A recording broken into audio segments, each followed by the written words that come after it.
बंधुओं, वास्तव में श्री कृष्ण ऐसी बाल लीला वृंदावन में कर रहे हैं, उसके पीछे कारण क्या है, औचित्य क्या है? एक ही औचित्य है, क्या? हम कलिकाल के जीव, हमको ज्ञान वैराग्य साधन मार्ग से भक्ति में प्रवृत्त होने में बहुत समय लगेगा। इसलिए ठाकुर जी ने ये सरल सहज प्रेम मार्ग चुना। अब छोटे छोटे बालक हैं, वो जब ठाकुर जी की बाल लीला सुनते हैं तो सहज ही ठाकुर जी के प्रति मित्र भाव रखने लगते हैं। यहाँ पे कितने सारे वैष्णव आते हैं, वो ऐसे छोटे छोटे ठाकुर जी लेके आएंगे, उनके ठाकुर जी की आकृति, कोई अब बोलने तो नहीं चाहिए शब्दों में, गुड्डा गुड़िया ऐसे लगेंगे। गुड्डा गुड़िया भी नहीं लगते, कईयों के ठाकुर जी तो ऐसे लगे हैं प्रत्यक्ष लाला ही बैठे हैं क्या गोदी में। ये भावना उनके प्रति कैसे बन गई? उनकी लीला की वजह से। अब किसी भी प्रकार से सही, आबाल वृद्ध बनिता, भागवत जी में वर्णन है कि ठाकुर जी को भजवे वाले केवल सन्यासी नहीं है, विरक्त नहीं है, वृद्ध नहीं है, आबाल वृद्ध बनिता, सब बालक से लेकर के बड़े तक सब ठाकुर जी को अपना मानते हैं। क्यों? क्योंकि वर्सेटाइल लीला की है। बाल अवस्था में इतने ऊधम मचाए कि बालक इनको देख करके अपना सखा मानते हैं। कुमार अवस्था में ऐसी लीलाएं की हैं कि युवा जन इनके पराक्रम को देख करके इनको अपना आइडल मानते हैं। और अपनी विश्राम अवस्था में ऐसा राजकीय रूप धारण किया, ऐसा शास्त्र का निरूपण किया कि बड़े बड़े ज्ञानी इनके ज्ञान को सुनकर के मोहित हो जाते हैं। जीवन ठाकुर जी जैसा जियो। जब आयु या परिस्थिति की जो मांग है, ठाकुर जी ने अपनी लीला में उस मांग को प्रस्तुत किया। बाल अवस्था में पूर्ण रूपेण बालक ही रहे। संज्ञग्निडम शशि जलद द्विजकंटकेभ्य। शुकाचार्य जी एक ही श्लोक में बता देते हैं ठाकुर जी कितने ऊधम करते हैं। और इन ऊधमों के पीछे कारण क्या कि चाहे इसी भाव से सही आकर्षित तो होंगे भक्ति भाव के प्रति। देखे बिन कान्हा जब मन नाही माना, इन आँखों से आज हमने ब्रह्म पहचाना है।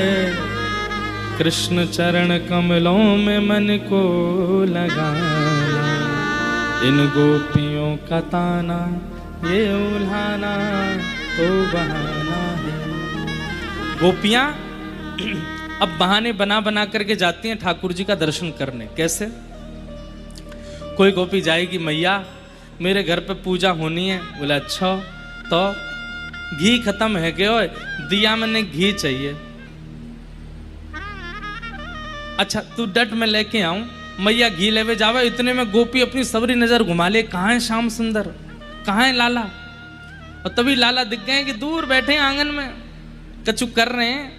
वहीं से गोपी निहारती रहती है। इतने मैया घी लेके आ जाए। कहाँ है तेरो दिया? हाँ जेरो मैया। अब वहां दिया करवा रही है और वहां देख रही है ठाकुर जी को टेढ़ा हो गया। मैया कह रही है सीधा तो पकड़, कहाँ है तेरो ध्यान? नहीं नहीं मैया लो डाल दो। घी डलवा ले। जैसे ही लेकर के निकल, मैया की अब चल जल्दी जा। जैसे ही निकलने लगे, बार बार मन तो हेरो पीछे मुड़ के देख लूं। पीछे मुड़ के देखे मैया के, अब मिल गो घी, चली जा। कहाँ देख रही है? हाँ मैया जा रही हूं। थोड़ी देर बाद फिर आ गई। मैया बोली कहाँ गए हो?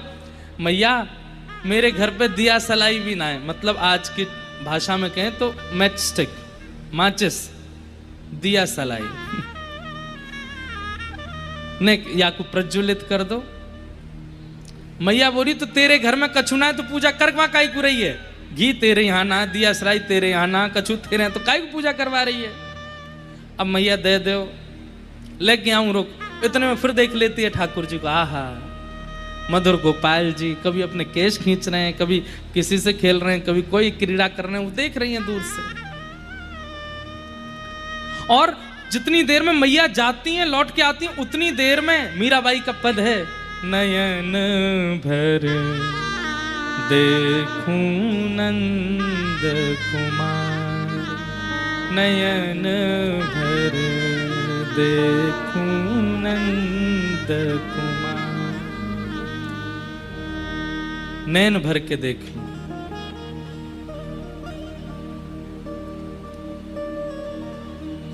मैया लौट के मिले, तेरो दिया जल गो, अब चली जा। दिया लेकर के निकलती है बाहर, थोड़ी देर बाद फिर आ जाती है। मैया के अब कहाँ भयो? मैया हवा चल रही है, भुज गयो, फिर जराए दो। मैया बोली तेरे मन की जान नहीं हूं मैं, मेरी शर्म ना आवे। नेक्स्ट सो मेरो लाला ऐसे बात टुकुर टुकुर देखती रहे, नजर लग जाएगी कोई की। अरे मैया तेरे लाला को कौन की नजर लगेगी, ऐसो प्यारो ऐसो सुंदर तेरो लाला है, वाकू देखवे को मन करे। यशोदा मैया तो डर के मारे लाला को बाहर ही नहीं निकलने देती। हमारे पुष्टि मार्ग के एक वैष्णव अपने भाव में प्रस्तुत करते हैं कि यशोदा मैया सुबह लाला को जगावे, नभावे, और नभावे भी ना है, गिरे कपड़ा ते पहुंच दे और बढ़िया सुंदर श्रृंगार करे। इतनो सुंदर श्रृंगार करे मैया, रज रज के ठाकुर जी के एक एक बिंदी इतनी सुंदर लगावे और पूरे स्वरूप को श्रृंगार करके, काजल लगा के, केश गूंथ के, मोर पिछ धारण करा के, माला पहना के, कौंदनी धराए के, पाजे पहनाए के, और फिर लाला की पूरी आरती कर ले। जैसे रोज यहाँ लाल जी की नजर उतारी जाए ना, ऐसी मैया पूरी राई नौन करे, ऊपर से नीचे तक लाला की सबरी नजर उतार ले। और नजर उतारवे के बाद लाला इतकू हुआ, जैसे ठाकुर जी पास में जाए सो बाल बिगाड़ दे, यहाँ ते थोड़ा यागू ऐसे पहुंच दे, आंखन को काजर नेक नेक फैला दे ऊपर नीचे। मैया के लाला के मैया तू बिरो श्रृंगार करे ही काई कुए, जब तो बिगाड़ना होवे तो सबरे वस्त्रन को अस्त व्यस्त कर दे। बोल अब जानंद भवन ते बाहर, क्यों बुरो सो बन के जाएगो तो नजर नहीं लगेगी। तो मैया सुंदर बनावे क्यों कुए, वो तो मैं अपने नेत्रन के काजे बनाऊं, सबन के काजे थोड़ी बनाऊं। ऐसी यशोदा मैया को स्नेह है ठाकुर जी से। बंधुओं मेरा मन है कभी अवसर मिलेगा ना, केवल यशोदा मैया की भक्ति ठाकुर जी के प्रति, गोपियों का भाव सब कहते हैं, किशोरी जी का भाव भी सब सुनाते हैं, पर श्री यशोदा जी का भाव कहीं ना कहीं सीमित ही रह जाता है। इतना सीमित नहीं है यशोदा जी का भाव, असीमित है। और जिन लोगों का ठाकुर जी के प्रति बाल्य लोल्य भाव है ना, बालक भाव, उन्हें उनसे कहना नहीं चाहिए, पर कई अपराध बनते हैं सेवा में। यशोदा मैया का चरित्र जरूर सुनना है। मैया कितनी सावधानी रखती है। अरे देवादिदेव महादेव द्वार पर आ जाते हैं, नहीं लेके आती लाला को बाहर, नहीं लेके आती। बोले मोए अपनो लाला घर में ही बूढ़ो करनो पड़ जाए तो दर्शन नहीं कराऊंगी। हम लोग कई बार ठाकुर जी के सुख का विचार नहीं करते। यशोदा कौन जो ठाकुर जी के सुख का विचार करे, उनके सुख का विचार करके उनकी सेवा करती हैं। पुष्टि मार्ग में श्री यशोदा जी के भाव से ही सेवा होती है ठाकुर जी की। जब ठाकुर जी का जन्मोत्सव होता है ना जनवरी में, कई आचार्य चरण हमको आज्ञा करते हैं आप भी मेहंदी लगाओ आज, तो हम तो संकोचवश रह जाते हैं, लेकिन लगानी चाहिए। वो कहते हैं कि आज आपके लाल जी का जन्मोत्सव है, आपको तो यशोदा बनना चाहिए। लेकिन फिर भी जन्मोत्सव ठाकुर जी का होता है 14 जनवरी, मकर संक्रांति। उस दिन चुनरी तो पहनते ही हैं, तभी ठाकुर जी की आरती करते हैं। थोड़ा यशोदा भाव तो प्रकट रूप में लाएं। नहीं तो हमारे व्रज में आप गोकुल में जाकर के देखेंगे, पुष्टि मार्ग की हवेलियों में देखेंगे, वहां जो मुख्य अर्चक हैं वो तो नख से सिख तक पूरी यशोदा जी का स्वरूप धारण करते हैं, पुरुष, और पूरे भाव से बिल्कुल यशोदा जी बनकर के फिर सेवा करते हैं ठाकुर जी की जन्माष्टमी पर। उसी भाव से ही उनकी सेवा स्वीकार होती है। लाला है, उस भाव से ही सेवा होती है। तो यशोदा जी का भाव बहुत असीमित नहीं है, बहुत विस्तृत है। आज ठाकुर जी ने सब पर कृपा करी। अब गोपियां आकर के मैया से शिकायत करें तुम्हारो लाला यहां चोरी करे, ऐसो करे, ऐसो करे। मैया ने मन में विचार करी कि मेरो लाला सब पे अनुग्रह करे, सबको दर्शन करावे, ये मुंह पे अनुग्रह क्यों ना करे। मन में भाव आयो। आज ठाकुर जी ने मन बना लियो, आज तो मैया ते आनंद लेनो है। सुबह उठते ही ठाकुर जी आए, यशोदा मैया दही बिलो रही है, दोनों भुजान के बीच में अवकाश, ठाकुर जी नीचे से बीच में ही घुस गए, मैया के सामने आके खड़े अगे सुबह सुबह, दोनों हाथ पकड़ लिए। कहा बात है लाला, काय को रोक रहा, मुँह दही बिलोन दे। मैया मुँह को पहले जे बता, बोले कहा। तो को दूध प्यारो है कि पूत प्यारो है? मैया बोली लाला दूध काय को प्यारा होगा? ना मैया तू 24 घंटा दूध में ही लगी रहे, कभी तू दही जमाए रही है, कभी तू छाछ निकाल रही है, कभी तू मक्खन बिलोए रही है, कभी तू दूध निकाल रही है, कभी कछु कर रही है, पूरे दिन दूध में ही लगी रहे। मुँह तो संशय होवे तो को पूत प्यारो की दूध? अच्छा लाला मैं पूरे दिन दूध में लगी रहूं? बोले हाँ। कौन के काजे लगी रहूं? मक्खन निकाल के कौन को पवाऊं? हाँ मैया पवावे तुम, ये दूध निकाल के कौन पवाऊं? बोले मुँह कोई पवावे। दही कौन के काजे जमाऊं? बोले मेरे काजे। बोले कौन प्यारो भयो? बोले पूत प्यारो। बोले अच्छा मैया तो फिर मुँह अपनी गोद में पिया। आज मैं गैया को दूध ना पीऊंगा, आज मैं तेरो दूध पीऊंगा। मैया बोली लाला अब तू बड़ो है गो, अब तू गैया को ही दूध पियोगा? ना है मैया मैं तो तेरो दूध पीऊंगा। मैया ने गोद में लिटा लिए और ठाकुर जी 4-5 साल के, बंधुओं 7 साल तक ठाकुर जी ने मैया का ही दूध पिया है। इसका प्रमाण तो हमारे नाना जी ने दिया था। जब भगवान ने गिरिराज जी धारण किए तो 7 दिन तक ठाकुर जी ने ऐसी उंगली रखी तो ये भुजा जो है ठाकुर जी की, वैसे तो कोई असर इस पे पड़ा नहीं, पर यशोदा मैया को ऐसा लगने लगा कि ये भुजा ठाकुर जी की सूज गई है। ऐसे ही बैठे रहे ना, तो मैया ने लाला से कही लाला मैं कहाँ चिकित्सा करवाऊं, कौन से वैद्य के पास ले जाऊं? मुकुचे लाला को हाथ, दोनों हाथ ऐसे कर, ठाकुर जी ऐसे कर रहे हैं। बोले देख जेवारो हाथ में भारी है गो, सूज गयो है। मैया के कोई वैद्य के पास ले चलो, कोई औषधि दिलाओ लाला को। धीमे से ठाकुर जी बोले मैया मुंह पे एक औषधि है तो बताऊं? बोले कहा? तू एकांत में चल फिर बताऊंगा। सब गिरिराज जी जब पुनः पधरा दिए, सब वहीं भीड़ लगी थी। मैया को एकांत में ठाकुर जी ले गए और एकांत में जाके बोले मैया अब बताऊं कौन सी औषधि? बोले कौन सी? बोले तू बैठ गई, लेट गए। बोले अब मुंह को अपना दूध पिवाए दे, तेरो दूध पीते देखियो मेरे दोनों हाथ एक से आ जाएंगे। यशोदा मैया के नेत्र सजल हो जाते हैं और 7 बरस के ठाकुर जी गिरिराज धारण करने के बाद फिर मैया को दूध पी में, और मैया को दूध पीवे के बाद फिर मुँह पहुंच के कहें मैया अब देख। बोले हम वे लाला अब तो ठीक है। बोले हम वे मैया तू बस तेरो दूध ते बढ़िया कोई औषधि है? तू मुँह को बस दूध ही पिवाती रह कर। इतना स्नेह ठाकुर जी करते हैं। 100 वर्ष बाद कुरुक्षेत्र में जब मिले यशोदा मैया से, तब तो द्वारिकाधीश बन गए हैं। रुक्मणी आदि गृहिणियां हैं भगवान की, भगवान के परपौत्र भी हो चुके हैं। उस अवस्था में भी जब यशोदा मैया को ठाकुर जी देखते हैं, व्याकुल होके, वो प्रसंग तो कहने मतलब बहुत विरह का प्रसंग है। ठाकुर जी दौड़ पड़ते हैं, यशोदा मैया के अंक से लिपट जाते हैं और वक्ष को टटोलने लगते हैं और कहते हैं मैया 100 साल है गए मैंने दूध ना पियो, मुझको दूध पिवा। मैया संकोच कर रही है कि लाला तू अब राजा बन गयो, तू द्वारिकाधीश है गयो, अब तो छोड़। ठाकुर जी तब भी दूध पीते हैं। कितना स्नेह करते हैं ठाकुर जी यशोदा जी से।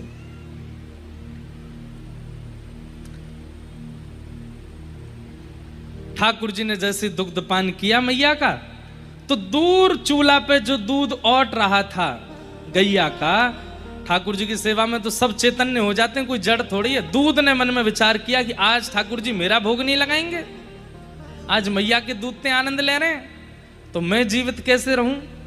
दूध औट करके स्वयं को जलाने लगा, नष्ट करने लगा। मैया ने जैसी देखी दूध निकल के बाहर आ रहे हो, ठाकुर जी दूध पी रहे थे मैया का, पकड़ के मैया ने नेक दूर किए, लाला नेक रुक मैं अब ही आऊं, और जैसी गई दूध संभालने।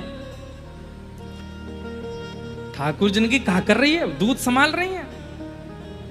अब ही तो मुझे कह रही मुंह को पूत प्यारो है और अब दूध के पास चली गई, या दारी के दूध ही बताऊं मैं। और ठाकुर जी ने महाराज एक डंडा लियो, जितने वहां गौ रस के मटका पड़े हैं सब एक एक करके फोड़न लगे, सब फोड़ दिए। यशोदा मैया ने पीछे मुड़ करके देखी तो सबरी मटकी फोड़ दी और ऊपर की मटकी ने उछल उछल के फोड़ रहे हैं। कोई नहीं छोड़ूंगा आज, जो दूध ज्यादा प्यारा हो मैया को, या को नष्ट करूंगा मैं।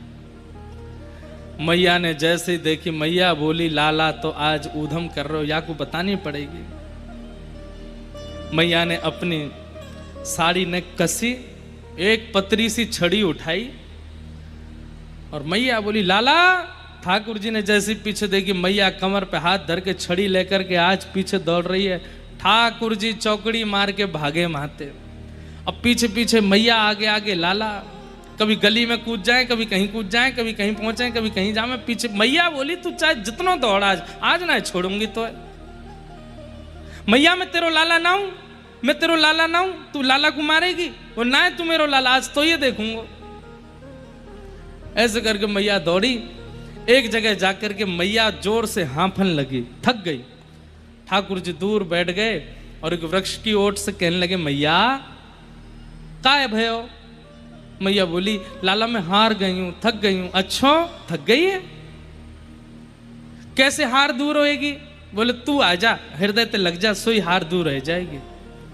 मैं ना आऊंगा मैया, तेरे हाथ में छड़ी लग रही है, तू मारेगी मोए। आकाश में खड़े देवता यशोदा मैया को वंदन करते हैं, मैया इनकी भ्रकुटी टेढ़ी होने पर इंद्र का सिंहासन हिलने लग जाता है, इनके डर के मारे ब्रह्मा भी भागे भागे फिरते हैं, लेकिन आपके रोष के कारण आज जगत नियंता जगदाधार डर करके भाग रहे हैं। धन्य है यशोदा मैया, आपको प्रणाम। ठाकुर जी बोले, मैया छड़ी फेंक दे, मैं आ जाऊंगा। जैसे ही मैया ने नेक दूर छड़ी करी, ठाकुर जी दौड़ करके गए, मैया के हृदय से लग गए। कितने सरल हैं ठाकुर जी। ठाकुर जी ये बात जानते हैं कि मैं पास जाऊंगा तो पकड़ लेंगी, लेकिन फिर भी सरलता, दौड़ करके गए। मैया तो नहीं मारेगी मोकू, जा करके जैसे अंक में भरे। मैया ने थोड़ी देर तो खूब लाड़ प्यार किया, अरे मेरो लाला आएगो, अरे मेरो लाला आएगो। अचानक मैया को याद आई कि मैं पीछे क्यों दौड़ रही थी। याद आती मैया ने लाड़ प्यार तो बंद किए, दूर किए। बोले आज प्यार नहीं मिलेगा तो चल, और हाथ पकड़ करके मैया ले गई और ले जाकर के ऊखल से ठाकुर जी बांध दी। बहुत देर तक तो ठाकुर जी बंधे नहीं। ठाकुर जी ये बता रहे हैं कि मैया मैं परमात्मा हूं, मुझे कोई ना बांध सके। लेकिन मैया के अंदर ऐश्वर्य भक्ति प्रधान नहीं है, ज्ञान भक्ति प्रधान नहीं है, प्रेम भक्ति प्रधान है, इसलिए मैया से ठाकुर जी बंध गए। समझ में आई बात? अगर आपकी भक्ति में ज्ञान की प्रधानता है, आप ठाकुर जी को नहीं बांध सकते। आपकी भक्ति में वैराग्य की प्रधानता है, आपकी भक्ति में अन्य अन्य भावों की प्रधानता है, ठाकुर जी को आप नहीं बांध सकते। पर आपकी भक्ति प्रेम प्रधान है, तो ठाकुर जी बंध जाएंगे। कई बार बंधुओं ऐसा होने लगा है कि आजकल वृंदावन रस प्रेम में जो निमग्न हैं, उनकी भक्ति का कई लोग मजाक उड़ाते रहते हैं। अरे क्या मीराबाई बने घूमते हैं लोग, और ऐसे बने घूमते हैं, ऐसे ठाकुर जी को लाड़ करते हैं, ऐसा। ठीक है, उसमें कई लोग मर्यादा का उल्लंघन भी बहुत ज्यादा कर देते हैं, इसलिए उनको सुनाया भी जाता है। पर प्रेम लक्षणा भक्ति जो भी करते हैं ठाकुर जी के प्रति, ठाकुर जी उनसे बंधते ही बंधते हैं, बंध ही जाते हैं। बंध गए, मैया चली गई। आज ना तो रोटी मिलेगी, ना मक्खन मिलेगा, ना पानी मिलेगा, ना दूध मिलेगा, खड़ा रहे धूप में। ठाकुर जी खड़े हैं चुपचाप, छोटे से हैं। इतने में ठाकुर जी खिसक खिसक के आगे जाने लगे। दो वृक्ष खड़े थे यमला अर्जुन के, जैसे ही स्पर्श किया दोनों वृक्ष टूट के गिरे, और उनमें से कुबेर के दो पुत्र प्रकट हुए। नारद जी के श्राप के कारण ये दोनों वृक्ष बने थे, और दोनों ने प्रकट होते ही भगवान की स्तुति गाई कि वाणी गुणानुकथने श्रवणौ कथाया हस्तौ च कर्म सुमनस्तव पादयोर्नः स्मृत्यां शिरस्तव निवास जगत् प्रणामे दृष्टि सता दर्शनेस्तु भवतनुना। हे नाथ, हम पर कृपा कीजिए। वास्तव में नलकुवर मणिग्रीव ने जो भगवान से मांगा, यही मांगना चाहिए। राधा रमणम हरे हरे पद के प्रारंभ में यही श्लोक गवाया हमने, और ये श्लोक कई बालकों ने याद कर लिया, पर उनको इसका अर्थ नहीं पता है। ठाकुर जी से प्रार्थना कर रहे हैं क्या कि वाणी गुणानुकथने श्रवणौ कथायाम, हमारी वाणी आपका गुण गावे हे नाथ। श्रवणों कथायाम, हमारे कान केवल आपकी कथा सुने। जो गोवर्धनवासी पद में चतुर्भुज दास जी कहते हैं, दर्शन को नैना तपे, वचन सुनन को कान, मिलवे को हियरा तपे, हिय के जीवन प्राण, गोवर्धनवासी सांवरे, तुम बिन रयो न जाए।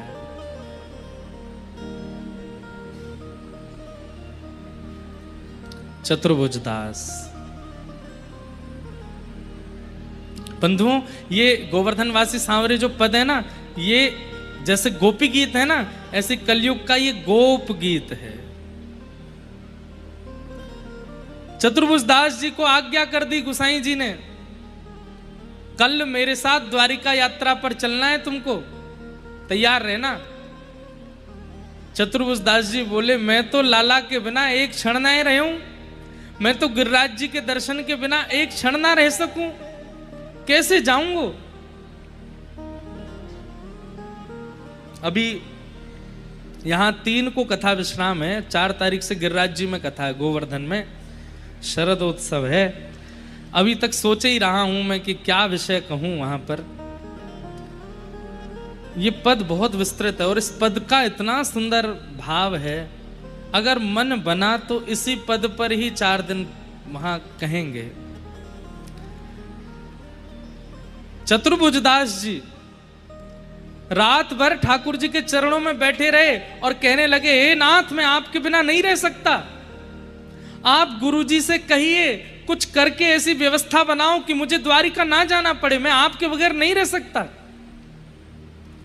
बार बार चरण पकड़ते हैं, हे श्री जी बाबा, हे श्रीनाथ जी, ऐसी कृपा कर दो ना, रात में एक मेघ बरस जाए, इतनी बारिश हो कि जल भर जाए, गुरुजी अपने आप ही स्थगित कर देंगे, मोए आपसे दूर नहीं जानो, मैं गुरुजी तो मना ना कर सकूं, आपसे प्रार्थना कर सकूं ना।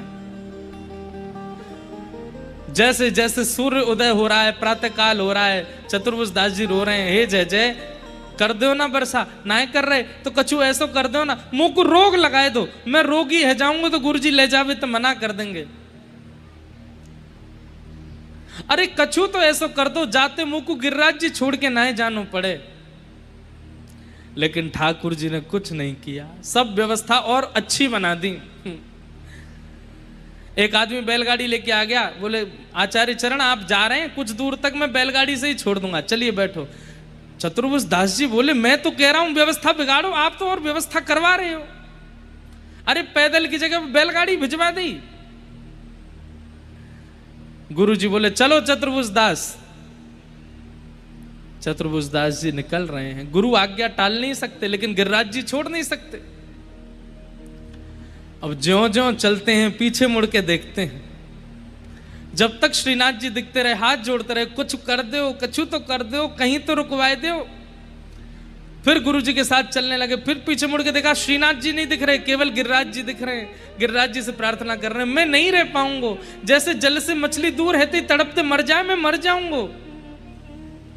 थोड़ी और दूर गए तो गिरिराज जी भी ढक गए, अब केवल ध्वजा दिख रही है।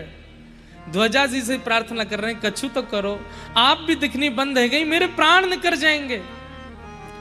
और थोड़ी दूर जाके जब पीछे मुड़ के देखा, जब ध्वजा जी भी नहीं दिखी, चतुर्भुज दास जी को वहीं मूर्छा आ गई, वहीं गिर पड़े।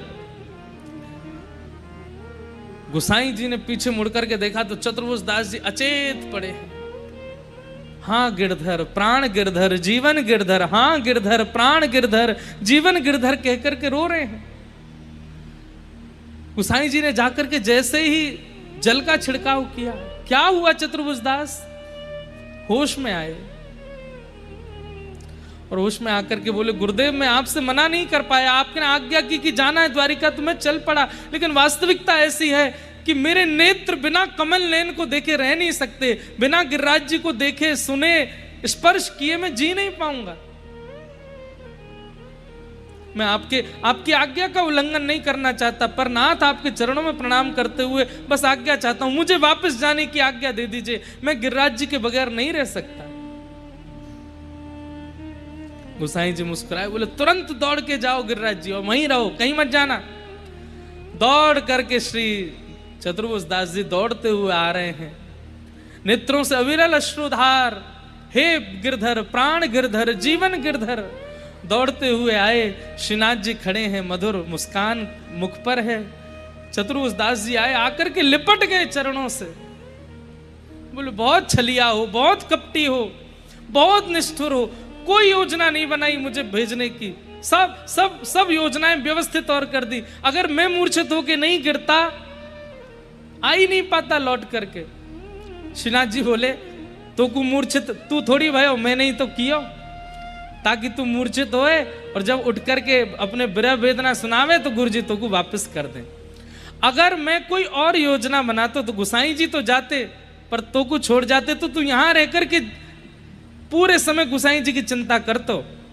या हमारे मैंने ऐसी व्यवस्था कराई कि तेरे हृदय को भाव गुसाई जी को समझ आ जाए और वही तो को आज्ञा करके वापस भेज दें। चतुर्भुजदास जी बोले एक वचन दो। श्रीनाथ जी बोले पहले वचन बता। बोले नहीं, पहले हाथ धरो, वचन दो। श्रीनाथ जी ने हाथ दिए, बोले कहा, बोले आज के बाद स्वयं ते दूर है वे वारी कोई भी योजना मेरे जीवन में मत भेजियो। मेरे अंतिम श्वास तक ऐसो कोई दिन नहीं आवे जिस दिन मैं आपको देखूं नहीं, आपको सुनूं नहीं, आपसे मिलूं नहीं, मुझको कुछ नहीं चाहिए। और तब चतुर्भुजदास जी ने यह पद गाया, गोवर्धन वासी सांवरे, गोवर्धन वासी सांवरे, लाल तुम बिन रयो न जाए, लाल तुम बिन रयो न जाए, गोवर्धन वासी सांवरे, गोवर्धन वासी सांवरे, बंक चितई मुस्काई के, सुंदर बदन दिखाए, ओ बंक चितई मुस्कान के, सुंदर बदन दिखाए। आहा, चतुर्भुजदास जी वर्णन कर रहे हैं, बंक चितई मुस्काई के। बोले एक तो आपका स्वरूप कैसा, बोले बंक है, टेढ़े मेढ़े हो, और उसमें भी आप मुस्काते कैसे हैं? ठाकुर जी पूरे नहीं मुस्काते हैं, आधे मुस्काते हैं, जैसे टेढ़े से मुख करके और बस एक तरफ से ही होठ पीछे जाते हैं जब हंसते हैं। चतुर्भुजदास जी कहते हैं आपको प्रणाम करते हुए कह रहा हूं, पूरे मत हंसना मेरे आगे, क्यों? और आधी हंसी ने तो पागल कर रखो है, पूरे हंस जाओगे तो मर ही जाऊंगा मैं तो, आधी हंसी हूं। बंक चिते मुस्काए के, सुंदर बदन दिखाए। और इस बंक हंसी को देखने के लिए मेरी हालत कैसी होती है? लोचन तड़फे मीन जो, जैसे एक मछली तड़पती है बिना जल के, मेरी आंख ऐसी तड़पती है आपके रूप को देखने के बिना। हे नाथ, चतुर्भुजदास जी की परिभाषा सुनिए सब लोग ध्यान से। हमारे नेत्र मछली हैं और श्याम सुंदर की जो अंग कांति है वो नील सरोवर ही हमारा घर है। उनको देखे बगैर, उस नील सरोवर में रहे बगैर हमारे नेत्र अगर कहीं और जाते हैं तो मछली को अगर दूध में रखोगे, अमरस में रखोगे, रबड़ी में रखोगे, मछली मर जाएगी। मछली तो सरोवर में ही रहती है और वो नील सरोवर श्री कृष्ण की कांति है। हमारे नेत्र मछली है। लोचन तड़फे मीन जो, जुग भरी धरी बिहार रे गोवर्धन वासी सावने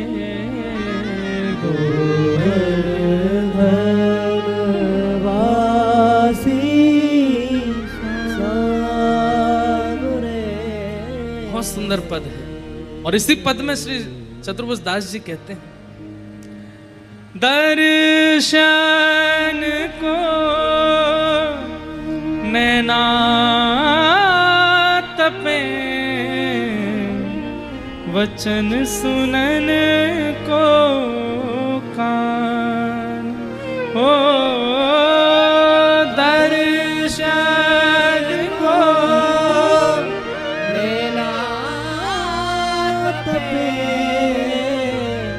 वचन सुनन को कान। और मिलवे को हियरा तपे,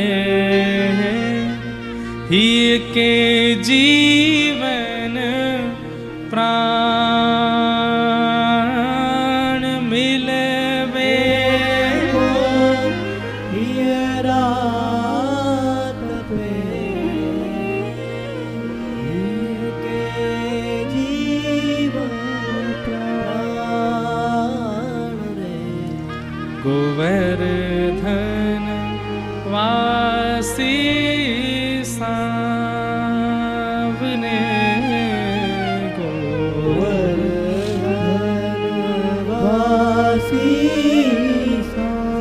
बंधुओं, ज्यादा कुछ नहीं कहेंगे, पर इसी पद की कृपा से हमारे पास प्यारे गिरधर लाल जी पधारे। इसी पद की कृपा है। स्वयं ठाकुर जी ने इस पद को वरदान दिया है कि जो इस पद को नित्य गाएगा एक दिन मुझे जरूर पालेगा। हमने ये पद गाया और इसी पद की कृपा ऐसी हुई दास के ऊपर, 5 वर्ष लगे, लेकिन गिरधर लाल जी आ गए। इस पद को नित्य गाओ, ठाकुर जी के सामने नहीं, ये तो एकांत में गावे वालो पद है। भैया देखो, सबरे पद, सबरे भजन, सबरे कीर्तन ठाकुर जी के सामने नहीं गाने चाहिए। मंदिर में ठाकुर जी विराज रहे, घर में एक स्थान पर ठाकुर जी हैं, दूसरे कमरा में जाके कीर्तन करो ताकि विरह हो। ठाकुर जी सन्मुख बैठे हैं और कैसे गाओगे? गोवर्धनवासी सांवरे तुम बिन रहो ना जाए, ठाकुर जी कह रहे हैं मैं तो यहीं ठाड़ा हूं, काय को गा रहा हूं, फिर कहीं जा दूर विरह कर तब गई हो।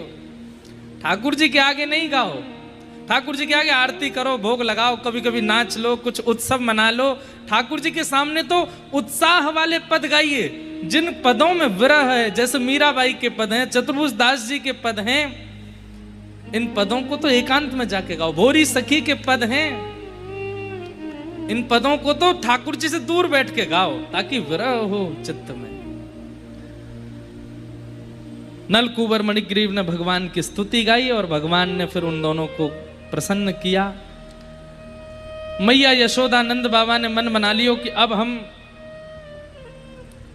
गिरिराज जी में नहीं रहेंगे, अब हम गोकुल में नहीं रहेंगे, चलो यहां से कहीं और। कहां चलें?